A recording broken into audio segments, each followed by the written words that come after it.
कौन है ये लोग? कहां से आते हैं ये?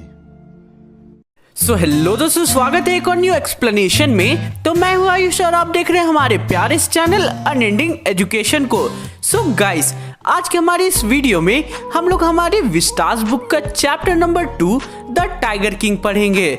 सो ये एक फ्रिक्शियस स्टोरी है और बहुत ही इंटरेस्टिंग सा स्टोरी है। सो गाइस, आपको ये जो स्टोरी है उसे जानकर बहुत ही मजा आने वाला है और आपके मुंह से बस एक ही वर्ड निकलेगा, मजा आया। और मैं ये जो मजा है हिंदुस्तान के हर व्यक्ति को देना चाहता हूं। तो अब चलो ज्यादा टाइम वेस्ट नहीं करेंगे और हम लोग इस स्टोरी का एकदम शॉर्ट समरी जान लेते हैं। सो इस स्टोरी के सबसे मेन कैरेक्टर है जिलानी जंग बहादुर, जिसे इस स्टोरी में टाइगर किंग के नाम से जाना जाता है और ये प्रतिबंधमपुरम के महाराजा होते हैं। तो इस स्टोरी में होता क्या है वो मैं आप लोगों को बता देता हूँ। तो जब टाइगर किंग का बर्थ होता है और वो जब केवल 10 दिन का होता है, तब एस्ट्रोलॉजर्स की एक टीम आती है उसका फ्यूचर बताने के लिए। और एस्ट्रोलॉजर की टीम ये प्रेडिक्ट करती है कि उनकी डेथ का कारण एक टाइगर होने वाला है। तो एक बहुत बड़ा चमत्कार होता है। टाइगर किंग जो कि 10 दिन का था वो बोलने लगता है और सारे एस्ट्रोलॉजर्स को चैलेंज करता है कि उसकी डेथ का कारण टाइगर नहीं होने वाला है। तो हम लोग इस स्टोरी में देखेंगे कि क्या टाइगर किंग की बात सच होती है या एस्ट्रोलॉजर्स की बात सच होती है। तो अब चलो इस चैप्टर का एकदम डीप एक्सप्लेनेशन शुरू करते हैं। तो ये जो स्टोरी है वो प्रतिबंधमपुरम के महाराज की एक कहानी है। तो चैप्टर के स्टार्टिंग में ऑथर हमें बताते हैं कि प्रतिबंधमपुरम के जो महाराजा है उनके बहुत सारे अलग अलग नाम है, जैसे जामेदर जनरल, खिलेदार मेजर, सर जिलानी जंग बहादुर, लहसुन, प्याज, खीरा, अदरक, मूली। भाई एक आदमी का इतना सारा नाम कौन रखता है। बट तुम लोग लोड ज़्यादा मत लो, बस एक दो नाम अपने दिमाग में रख लेना, तुम लोगों का काम आसान हो जाएगा। तो महाराज के बहुत सारे नाम थे बट द टाइगर किंग उनका मेन नाम था और वो इसी नाम से जाने जाते थे। तो ऑथर हमें आगे बोलते हैं कि हमें ये स्टोरी आधा अधूरा बता के वो नहीं जाएंगे, वो स्टोरी को पूरा एंड तक जरूर बताएंगे। तो आगे की लाइन में वो बोलते हैं कि यानी कि राइटर बोलते हैं कि उन्हें ये स्टोरी कंप्लीट करने से दुनिया की कोई भी ताकत नहीं रोक सकती है।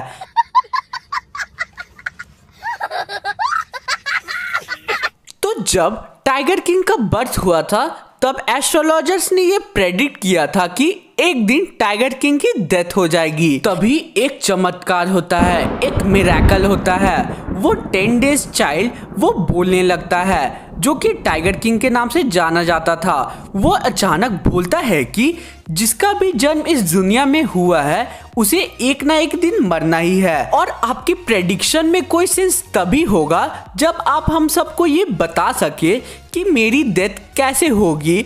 और जब वो 10 दिन का ये बच्चा इतने साफ तरीके से इतने अच्छे क्वेश्चन पूछता है तब वहां पे बैठे सारे लोग शॉक्ड रह जाते हैं। तो एस्ट्रोलॉजर उस 10 दिन के प्रिंस को रिप्लाई करते हैं कि आप आर्ट्स ऑफ बुल में आपका जन्म हुआ है, मतलब कि आप ऋषभ राशि में पैदा हुए हैं और बुल और टाइगर का एक बहुत बड़ी दुश्मनी है एक दूसरे से। तो आपकी डेथ का कारण एक टाइगर होगा। ये सुनते ही 10 दिन का प्रिंस बोलता है कि सारे टाइगर्स अब मेरे से सावधान हो जाए। तो अब बहुत दिन बीत गए, टाइगर किंग अब बड़ा हो गया था। वो केवल इंग्लिश काऊ की दूध पीता था और उनका ख्याल रखने के लिए एक इंग्लिश नैनी को रखा गया था और वो केवल इंग्लिश मूवी देखता रहता था। तो जैसे ही वो 20 साल का हुआ वैसे ही उन्हें प्रतिबंधमपुरम का राजा घोषित कर दिया गया। जंग बहादुर जैसे ही किंग बनता है वैसे ही लोग उनके बचपन में हुई भविष्यवाणी के बारे में बात करने लगते हैं। तो जैसे ही ये बात किंग के कानों में पहुंचती है वैसे ही वो किंग डिसाइड करता है कि वो अपने राज्य के सारे टाइगर्स को मार देगा। तो अब राजा पहले टाइगर को मार देता है और बहुत खुश होता है। फिर वो सारे एस्ट्रोलॉजर्स को बुलवाता है और उन्हें बोलता है कि देखिए मैंने पहले टाइगर को मार दिया है। तो चीफ एस्ट्रोलॉजर रिप्लाई करता है कि और बोलता है कि आपको खतरा पहले टाइगर से नहीं है बल्कि 100 टाइगर से है। तो राजा बोलता है कि अगर मैं 100 टाइगर को मार दूं तो तुम क्या करोगे। तो एस्ट्रोलॉजर रिप्लाई करता है कि अगर ऐसा हुआ तो मैं अपनी एस्ट्रोलॉजी की सारी किताबों को फाड़कर उन्हें जला दूंगा और इसके बाद आपको टाइगर से भी कोई खतरा नहीं होगा। तो अब किंग टाइगर को मारने का काम शुरू कर देता है। अब कुछ ही दिनों बाद प्रतिबंधमपुरम में टाइगर की संख्या बहुत कम हो गई और फिर राजा ये नोटिस जारी करता है कि अब से केवल वही टाइगर को हंट कर सकता है और अगर और कोई टाइगर को हंट करता हुआ पकड़ा गया तो उसकी सारी प्रॉपर्टी को ले लिया जाएगा। अब वहां के लोग भी टाइगर को हंट करना बंद कर देते हैं। तो अब टाइगर किंग को एक प्रॉब्लम फेस करना पड़ता है। तो अब एक दिन एक बहुत बड़ा ब्रिटिश ऑफिसर की सेक्रेटरी ने राजा से ये बोला कि जो हमारे साहिब है वो आपके राज्य में आकर कुछ टाइगर्स को हंट करना चाहते हैं। तो टाइगर किंग अब सोच में पड़ जाता है कि एक तरफ उसकी राज्य है और दूसरी तरफ उसका मिशन है 100 टाइगर्स को किल करने का। अब वो सेक्रेटरी को बोलता है कि ऑफिसर से ये बोलिएगा कि वो यहाँ पे टाइगर को छोड़कर कोई भी दूसरे जानवर को हंट कर सकते हैं। तो अब ऐसी बात बोलने के बाद किंग को अपने राज्य को खोने तक का नौबत आ जाती है, क्योंकि अगर ब्रिटिश ऑफिसर अगर उसकी राज्य पे हमला कर देता तो वो हार जाता और उसे अपना राज्य भी खोना पड़ता। तो अब राजा बात को रफा दफा करने की कोशिश करता है और अपने राज्य के एक ज्वेलर को बुलाता है और उसे 50 बहुत बेशकीमती रिंग्स को बनवाने का ऑर्डर देता है। और जैसे ही वो रिंग्स बन जाती है वो ब्रिटिश ऑफिसर की वाइफ को गिफ्ट कर देता है और इसके कारण वो ब्रिटिश ऑफिसर की वाइफ बहुत खुश हो जाती है और ब्रिटिश ऑफिसर भी अब खुश था। वो 50 रिंग की कीमत लगभग में 3 लाख थी, जो कि उस टाइम में बहुत ज्यादा अमाउंट होता था। तो अब राजा ने अपने राज्य को बचा लिया था और अब वो फिर से हंटिंग के काम में लग जाता है और अब वो 70 टाइगर को मार देता है और प्रतिबंधमपुरम में सारे टाइगर सब एक्सटिंक्ट हो जाते हैं। अब वो राजा यानी कि टाइगर किंग दीवान को बुलाता है और उसे बोलता है कि अब मुझे शादी करना है और तुम एक ऐसी लड़की को ढूंढो जो शाही घर से हो और उसके किंगडम में बहुत सारे टाइगर्स होने चाहिए। तो दीवान राजा के लिए एक ऐसी लड़की ढूंढ लेता है और फिर राजा शादी कर लेता है और वो जब भी अपने ससुराल जाता था तब 5-6 टाइगर मार के आता था। अब वो ऐसे करते करते 99 टाइगर्स को मार देता है और अब उसके ससुराल में सारे टाइगर्स खत्म हो गए थे। अब टाइगर किंग को एक लास्ट टाइगर की जरूरत थी अपने मिशन को कंप्लीट करने के लिए और अब सारे टाइगर्स एक्सटिंक्ट हो गए थे उसके दोनों राज्य से। तो अब दिन ब दिन किंग गुस्से में आता जा रहा था, लेकिन अब एक खुशखबरी आती है। एक दिन एक विलेज से ये खबर आता है कि वहाँ पे फ्रीक्वेंटली शिप्स गायब हो रहे थे और वहाँ के विलेजर्स को ये लगता है कि शायद ये एक टाइगर का काम है और ये बात सुन के तुरंत टाइगर किंग उस विलेज में चला जाता है और खुशी से वो 3 साल का टैक्स उस विलेज का माफ कर देता है।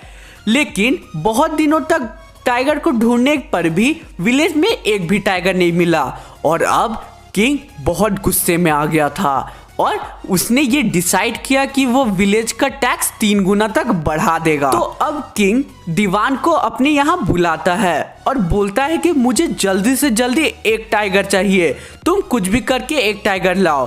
तो अब दीवान अपने घर में जाते जाते रास्ते में सोचता है कि अगर टाइगर किंग को एक लास्ट टाइगर नहीं मिला तो ये बहुत बुरा होगा और वो गुस्से से कुछ भी कर देगा।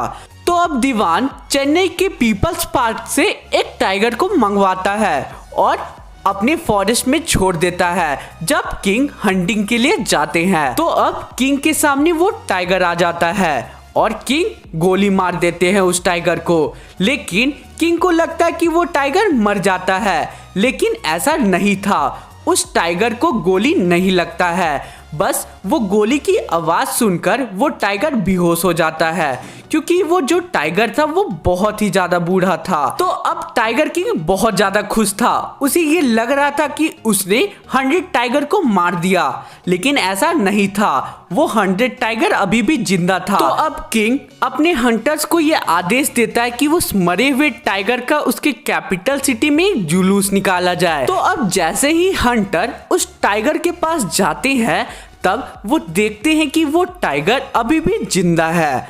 तो वो हंटर्स बहुत ज्यादा डर जाते हैं और दीवान भी बहुत ज्यादा डर जाता है। तो अब दीवान ये ऑर्डर देता है कि आप लोग इस टाइगर को मार दीजिए और ये बात किंग को पता नहीं चलना चाहिए। अब हंटर उस टाइगर को मार देते हैं और उस मरे हुए टाइगर का जुलूस निकाला जाता है एकदम शान से। तो देखा जाए तो अभी भी 100 टाइगर जिंदा था और उसकी डेथ नहीं हुई थी, और इस बात का पता तो अब किंग को भी नहीं था। अब वो इस बात से अनजान था।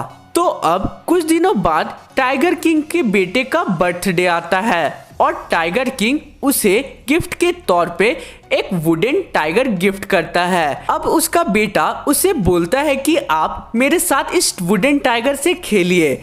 उस वुडन टाइगर में एक खराबी थी। उस वुडन टाइगर का जो सरफेस था वो बहुत ही रफ था। तो अब खेलते खेलते राजा के राइट हैंड में एक स्लाइवर चुभ जाता है और कुछ दिनों में उस स्लाइवर के चलते राजा के पूरे बॉडी में इन्फेक्शन फैल जाता है और अब एक डॉक्टर्स की टीम को बुलाया जाता है। डॉक्टर की वो टीम वो टाइगर किंग की ऑपरेशन करता है और ऑपरेशन सक्सेसफुल भी होता है और वो स्लाइवर उसके बॉडी से निकल जाता है। लेकिन अनफॉर्चुनेटली उस टाइगर किंग की डेथ हो जाती है और आखिरकार उसकी डेथ का कारण 100 टाइगर बन जाता है। सो इसी के साथ आज का हमारा ये एक्सप्लेनेशन कंप्लीट होता है। अगर वीडियो अच्छा लगा तो वीडियो को जरूर से लाइक कीजिएगा। सो मिलते हैं नेक्स्ट वीडियो में, तब तक के लिए बाय बाय।